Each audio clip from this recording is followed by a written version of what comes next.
दोस्तों good morning. मुझे बेहद खुशी हो रही है कि आप लोगों ने reverse strategy for success in civil services in first और सेकंड अटेम्प्ट वाला सेशन आपने देखा और उसके बाद आपको लगा कि चलो सर ने जो बोला था अगला सेशन इंटरव्यू के बारे में उससे हम अभी समझते हैं। तो चलो आज हम देख रहे हैं कि यूपीएससी के प्रिपरेशन में जो रिवर्स स्ट्रेटेजी मैंने बताई थी उसमें ये बोला था कि इंटरव्यू का प्रिपरेशन पहले समझ ले, उसके बाद फिर मेंस फिर प्री। तो उसका जो पहला पड़ाव है हमारा, एक्चुअली पहला पड़ाव तो हमारा गोल सेट करना है कि हमने गोल सेट कर लिया, हमें आईएएस बनना है, आईपीएस बनना है या यूपीएससी सिविल सर्विसेज में टॉप रैंक पे हमें सक्सेस प्राप्त करना है। उसके लिए हमने अभी इंटरव्यू प्रिपरेशन जो है ड्यूरिंग सिविल सर्विसेज का जो टोटल एंटायर प्रोसेस है उसके दौरान कैसे करें, उसमें कौन कौन सी चीजों को हमें ध्यान में रखना है वो चीजें हमें आज समझनी है। तो उस पड़ाव में दूसरा जो फेज है हमारा इंटरव्यू के, हम कैसे तैयारी करें उसको हम समझते हैं। सबसे पहले इंटरव्यू के लिए यूपीएससी ने क्या प्रिस्क्राइब किया हुआ है उसको हम एक बार समझ लेते हैं। The candidate will be interview by a board who will have before them a record of the candidate's career. The candidate will be asked questions on matters of general interest. The object of the interview/personality test is to assess the personal suitability of the candidate for career in public service by a board of competent and unbiased observers. The interview/personality test is intended to judge the mental caliber of a candidate. In broad terms, this is really an assessment of not only intellectual qualities but also social traits and interest in current affairs. Some of the qualities to be judged are mental alertness, critical power of assimilation, clear and logical exposition, balance of judgment, variety and depth of interest, ability for social cohesion and leadership, intellectual and moral integrity. The technique of interview/personality test is not that of a strict cross-examination but of a natural, though directed and purposive conversation which is intended to reveal the mental qualities of candidate. The interview/personality test is not intended to be a test either of a specialized or a general knowledge of a candidates which has been already tested through their written papers. Candidates are expected to have taken in an intelligent interest on only in their special subjects of academic study but also in the events which are happening around them both within and outside their own state or country as well as in modern currents of thought and in new discoveries which should rouse the curiosity of well-educated youth.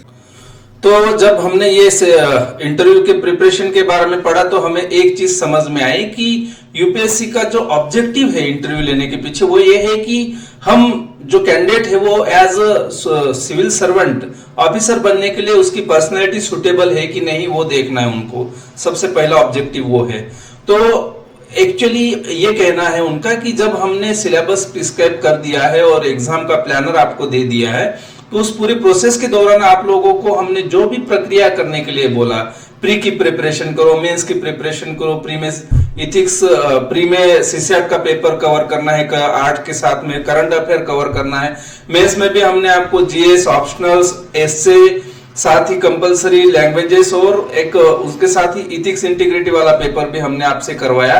तो ये पूरी preparation के दौरान आपके अंदर में वो गुण आ गए क्या जिनकी हमें जरूरत है एज अ सिविल सर्वेंट, वो उनको देखना है। देखिए ग्रेजुएशन में जो टॉपर्स आते हैं यूनिवर्सिटीज में, कॉलेजेस में, अगर उनको सीधे टॉपर्स को आईएएस आईपीएस बना दे तो ये एग्जाम की जरूरत नहीं पड़े, लेकिन ये एग्जाम की जरूरत इसलिए पड़ती कि हमें अपनी पर्सनालिटी मॉडिफाई कराने के लिए वो एग्जाम का सिलेबस उन्होंने शेड्यूल किया हुआ है। इसलिए इंटरव्यू का जो इंपॉर्टेंस है वो सबसे ज्यादा यहाँ पे है कि जो सिलेबस को अच्छे से समझ के और उसके अकॉर्डिंगली जो स्टूडेंट प्रिपरेशन करता है वो आखिर तक अच्छे से तैयारी करने के बाद इंटरव्यू में जो पहुंचता है तो उसको जब आउट ऑफ 275 200 के अबव मार्क्स मिलते हैं तो वो टॉप रैंक में आईएएस या आईपीएस के लिए चुना जाता है, और जिसके बिलो होते हैं उनका रैंक आप सबको पता है कि आईएएस आईपीएस मिल नहीं पाता। तो अगर आपको आईएएस या आईपीएस या यूपीएससी में टॉपर बनने रहना है तो इंटरव्यू के बारे में आप मेंस का रिजल्ट आने के बाद ना सोचते हुए आप प्री की प्रिपरेशन से पहले ही उसके बारे में सोचना शुरू कर दी। यही इसके पीछे का मेरा मोटिव है। तो सबसे पहले उनका ऑब्जेक्टिव मैंने आपको बता दिया कि आप as a person civil servant के लिए आप सुटेबल है कि नहीं वो देखते हैं। उसके बाद वो पर्सन बनने के लिए हमें अभी पूरी मशक्कत करनी है, पूरा प्रिपरेशन के दौरान इन चीजों को ध्यान में रखना है। कौन सी चीजों को ध्यान में रखना है हमें? सबसे पहले ये कि हम जो भी पढ़ रहे हैं, जो भी हम प्रक्रिया कर रहे हैं, उनके अंदर में हमें ये चीजें समझनी है कि उसमें हमारे अंदर कुछ गुण इंड्यूज होने चाहिए। एक तर्क संगतता हमारे अंदर आनी चाहिए। दूसरा, हम अनबायस ना होते हुए बैलेंस किसी भी चीज के ऊपर एक आंसर निकाल सके। तीसरा, एनालिटिकल एबिलिटी हमारे अंदर डेवलप होनी चाहिए। चौथा, हम जहां भी बात करें वहां पे ऑब्जेक्टिव हमारा क्लियर रहे और क्लैरिटी के साथ में हम कम्युनिकेट करें, हमारा जो उद्देश्य है उसको स्पष्ट बताया जाए। उसके बाद जो चौथा है वो ये है कि हम जब भी किसी चीज को आधार के तौर पर ही बात करें, निराधार बातें ना करें। तो ये सब चीजें हमारे अंदर आने के लिए हमें हमारे भारत के जो प्रक्रिया है, पूरा इंडिया जो चलता है उसके लिए जो इम्पोर्टेंट सब्जेक्ट है सभी उन्होंने सिलेबस में कवर किए हैं, और वो सब्जेक्ट पढ़ने के बाद में खुद के अंदर जो गुण आने चाहिए वो इस तरह से मैंने आपको एक्सप्लेन किए। तो उसके लिए आप सबसे पहले ये कि पढ़ने के लिए कौन कौन सी चीजें आपके लिए इंपॉर्टेंट है, जो कि यूपीएससी की प्री मेंस के लिए आप पढ़ ही रहे हो, लेकिन उसको थोड़ा सा लॉजिकल तरीके से देखने की आदत डालो, थोड़ा ब्रॉड व्यू लाने की आदत डालो। सिर्फ महज ऑब्जेक्टिव ढूंढने के लिए, फैक्चुअल पॉइंट ढूंढने के लिए पढ़ने से बेहतर कि उसके ऊपर आपकी राय बने, आपका एक कोई ना कोई उसके ऊपर ओपिनियन बने, इस लेवल पे चीजें पढ़ने की आदत डालो। इसलिए न्यूज़पेपर जो है आपको बहुत इंपॉर्टेंट है। देखो, जो एनसीईआरटी की या रेफरेंस बुक है उससे आप चीजों को एक नॉलेज आपका प्राप्त होता है कि भाई संविधान क्या है, संविधान की प्रक्रिया क्या है, हमारा इतिहास क्या रहा था, ज्योग्राफिकल और इकोनॉमिकल कंडीशंस हमारी क्या है, साइंस टेक्नोलॉजी क्या है। ये जो चीजें हम पढ़ रहे हैं उसके बाद हमारा हर चीज पे एक हमारा स्टैंडर्ड ओपिनियन बनना चाहिए, जो कि हमारे आगे जैसे हम सर्विस में रहेंगे उस समय हमें किसी भी चीज पे स्टैंड लेने के लिए वो सपोर्ट कर सके। इसलिए हम ओपिनियन बनाने के लिए हमें हर जगह पे, जैसे करंट में हम न्यूज़पेपर वगैरह पढ़ते हैं तो वहां पे जो आर्टिकल्स आते हैं बड़े बड़े, उनको थोड़ा सा एक दिन में एक तो आर्टिकल कम से कम पढ़ने की आदत डाले। उससे क्या होता है कि उस समय पे जो बर्निंग टॉपिक होता है उस पे हमारा आर्टिकल में पूरा डिटेल आ जाता है, और फिर हम उसके ऊपर एक अपना ओपिनियन रख सकते हैं जो कि अनबायस होगा, तर्क संगत होगा, आधार के इस पे होगा। दूसरा, करंट अफेयर में जो मैगजीन्स आते हैं उनको भी आप पढ़ते समय थोड़ा सा अपना खुद का ओपिनियन, एनालिटिकल एबिलिटी डेवलप करने की कोशिश करें।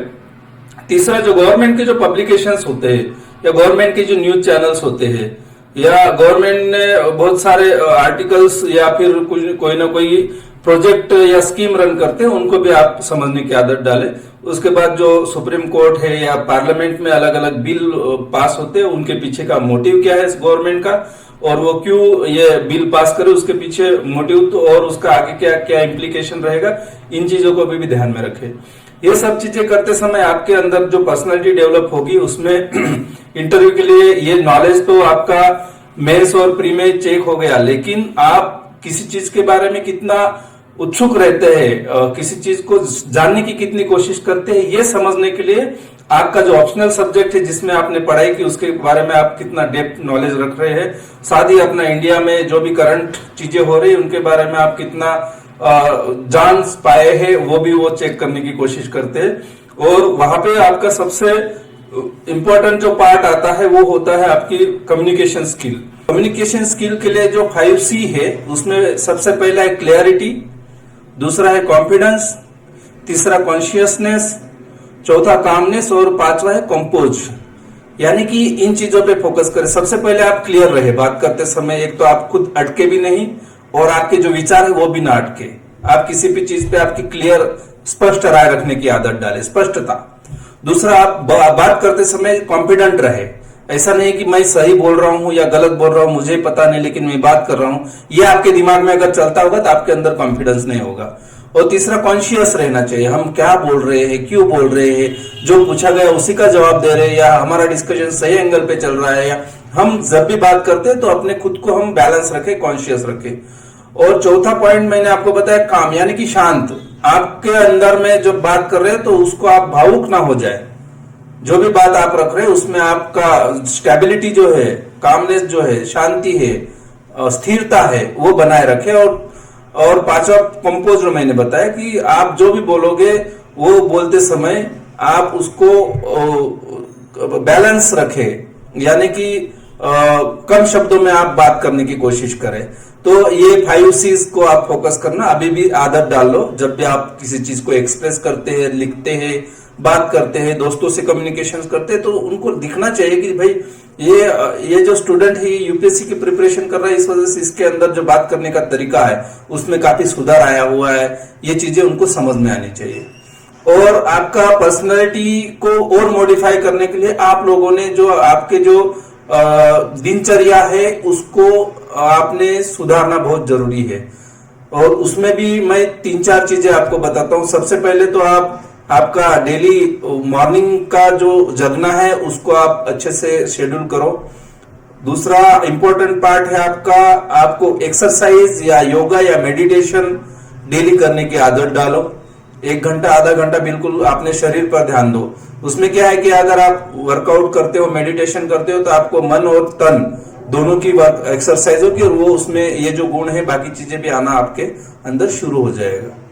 उसके बाद जो आपका इंपॉर्टेंट पार्ट है आपका डाइट। आप दिन भर पढ़ाई के लिए बैठोगे 12 घंटे 8 घंटे, तो उसमें आपका पेट या शरीर में स्थूलता ना आ जाए, आपको बैठने के बाद डलनेस ना बढ़े। इस वजह से आपको डाइट जो है लाइट रखना है, और डाइट करने के बाद में थोड़ा आधा घंटा वॉक या फिर थोड़ा घूम लेना, ये चीजों की आदत डालनी पड़ेगी। कपड़े स्वच्छ रखें, आपके कमरे को भी स्वच्छ रखें। आपके इर्द गिर्द जो भी चीजें हैं वहां देखने के बाद आपको प्रसन्नता आनी चाहिए। इस तरह से आपका जो एनवायरनमेंट है वो बनाए रखें। हम जब पढ़ाई करते थे तो हमारी पहली आदत थी कि हम मॉर्निंग में जब भी पढ़ाई के लिए बैठते थे सबसे पहले हमारा काम होता था कमरे को साफ करना। खुद झाड़ू लगाते थे, क्लियर करते थे, उसके बाद बैठते थे। ऐसा नहीं किसी को बुला लिया। हम जब पढ़ाई करते थे तो मैं पुलिस में था, तो ऑलरेडी ऑफिसर था, तो ऐसे काम मैं क्यों करूं, ये हमने कभी नहीं सोचा। और हम सभी पार्टनर्स जो जितने भी पढ़ाई करने वाले थे, जो सबसे पहले रूम में पहुंचता था 7 बजे, वो सबसे पहले रूम को साफ करता था, किताबें।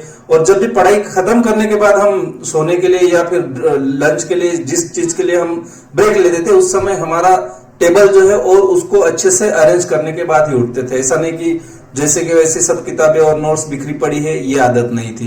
तो ये छोटी छोटी आदतें अगर आप डाल लोगे तो काफी सुधार आपके अंदर में दिखेगा। और इसमें कंटिन्यूटी आप बनाए रखें, सातत्य बनाए रखें। तो ये चीजें आप शुरू से ध्यान दीजिए। यूपीएससी की इंटरव्यू में आखिर में यही जज होता है कि आपने जितनी पढ़ाई की वो महज मार्क्स कमाने के लिए की है, और पढ़ाई करने के बाद आपके अंदर में कोई बदलाव दिख रहा है, ये चेक करने के लिए ही इंटरव्यू होता है। तो आप लोग बिल्कुल, आप जो भी पढ़ाई कर रहे हैं उसको आपके जो भी अच्छी चीजें, पॉजिटिव चीजें हैं, उनको आपके अंदर में उतारने की कोशिश करिए। जैसे इथिक्स इंटीग्रिटी वाला जो पार्ट है वो काफी आपको इंटरव्यू में उसका इम्पैक्ट काफी अच्छा दिखेगा। संविधान जब आप पढ़ रहे हो और उसके आधार पे आप जब आंसर बोलोगे कि बायस नहीं रहोगे, आप संविधान के आधार पे बात करोगे, तो वो भी आपको वहां पे काफी इंपैक्टफुल रहने वाला है। तो इन चीजों को आप जीने की कोशिश करो। इंटरव्यू के लिए पर्सनालिटी एक तरफ आप डेवलप करते रहो और दूसरी तरफ आप मेंस प्री जो भी फेज है उनको पार करते रहो। और एक टारगेट रखो कि मुझे इंटरव्यू में 200 से कम मार्क्स नहीं मिलने चाहिए।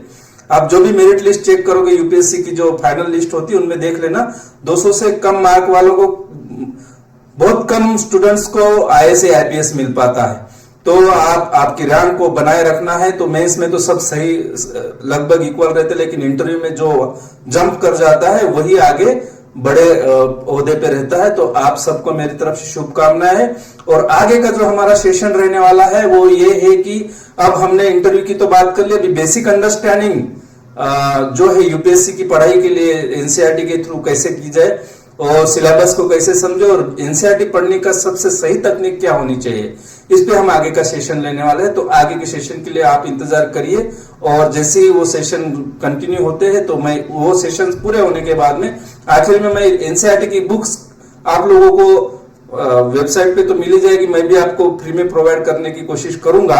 साथ ही मैं उसके ऊपर टेस्ट लेने वाला हूं। तो आप सभी तैयार रहिए, ज्यादा से ज्यादा स्टूडेंट जुड़िए और आगे आपका करियर जितना बेहतर हो सकता है उसके लिए हम जितनी सपोर्ट, मेहनत और गाइडेंस कर सकते हैं वो कर रहे हैं। तो आप सबको हमारी तरफ से शुभकामनाएं और जल्द ही अगले सेशन में मिलते हैं। Thank you.